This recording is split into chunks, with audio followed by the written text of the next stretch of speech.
So some more Colorado news for you. So 2024, as it says here, was the worst year. I have to correct my speech. The worst year on record for motorcyclists as accidents were up. And I only took the one screenshot. I'm not trying to grab too much from the news stations because I don't want to get myself in trouble by pulling too many screenshots and articles. But basically, September had a spike. You can go view this article on KKTV's site. But they had a spike with 33 fatalities in September of 2024. This comes after the lane filtering law was passed in August, which basically allows motorcyclists to skirt the law.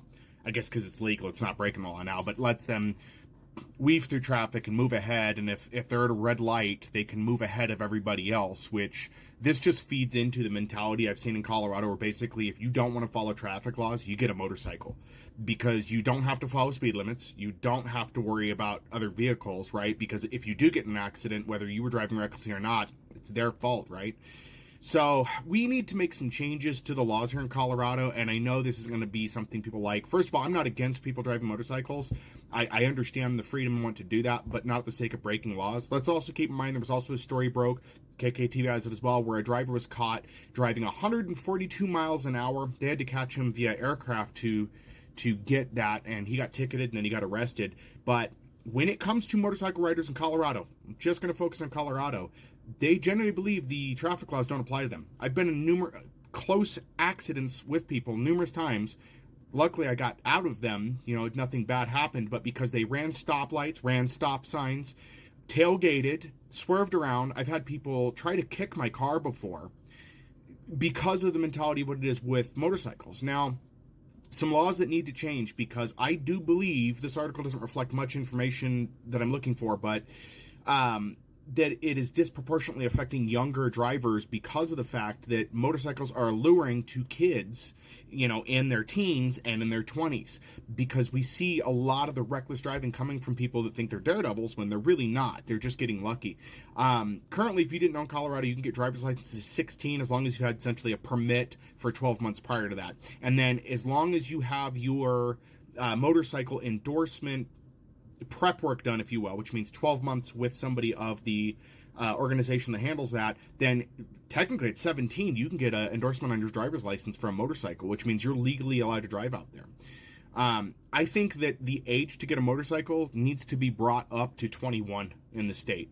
I think that would mitigate some of the issues we're having with younger kids not really paying attention to traffic laws.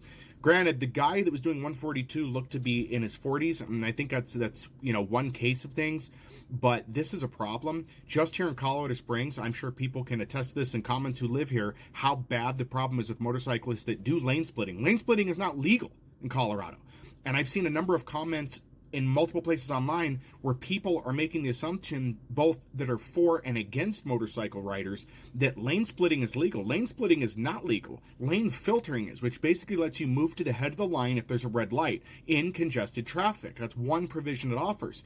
But with that, most people are assuming lane splitting is legal, and that's not the case. But good luck stopping it, right? Because CSPD here doesn't seem to do anything about lane splitting. We're in the area that I'm at, which is by Austin Bluffs. That is a drag strip for motorcyclists. And they lane split, they pop wheelies, all of that all the time, and the police seem to do nothing about it. And that needs to be addressed because the behavior keeps happening, but it's not being stopped. And it needs to be handled because it is just going to get worse. And, looking at the data on this article, it's really bad. And I think we're going to see that trending up. I'm curious to see what the stats are for this year, because I'm sure it's got to be on par, if not worse, right? But the behavior of motorcyclists has gotten worse since we basically made it a legal thing. At this point, with that one law passed, we basically gave people a free ticket to break all traffic laws because the speeding, the lane splitting, it all became fair game when lane filtering was put into effect. And I know that on the books, lane filtering is legal and the other stuff is not, but it seems like police are just ignoring this, or we're not policing it enough. I'm also an advocate for, and some people like us, some don't, that if I have a dash cam and I capture a traffic infraction taking place, I should be able to report that, and that should be a ticketable offense to the person. I know not everybody wants to put their name out there and have it on public record they went after someone. I'm willing to. I know there's other people that are, but I think we need to pass laws that allow a person to come forward with dash cam footage and say, I witnessed a traffic infraction that was dangerous to other people, and I would like to, have that handled.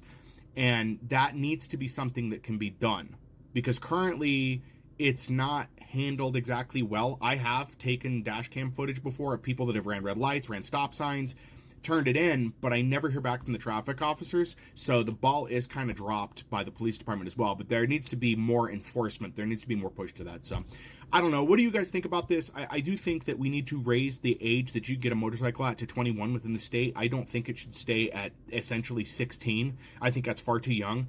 In addition, I think we need to get rid of the lane filtering law. I think that needs to be done away with, because obviously, they put it in place because they said it was supposed to prevent accidents from rear-end collisions. But I have a hard time believing that with these numbers, and a lot of us had said prior, I think I have an old video on this, when this law was passed, how this was going to be dangerous and people were going to get hurt. And here we are. In addition, the old adage, and this is going to piss some people off, of you need to be watch for motorcycles. No. If you're breaking the traffic laws, it's not my job to watch for you. Why do I have to have the added responsibility of watching for a reckless driver that I can't see in blind spots because you decide to lane weave, you decide to lane split, and all of that? No, absolutely not.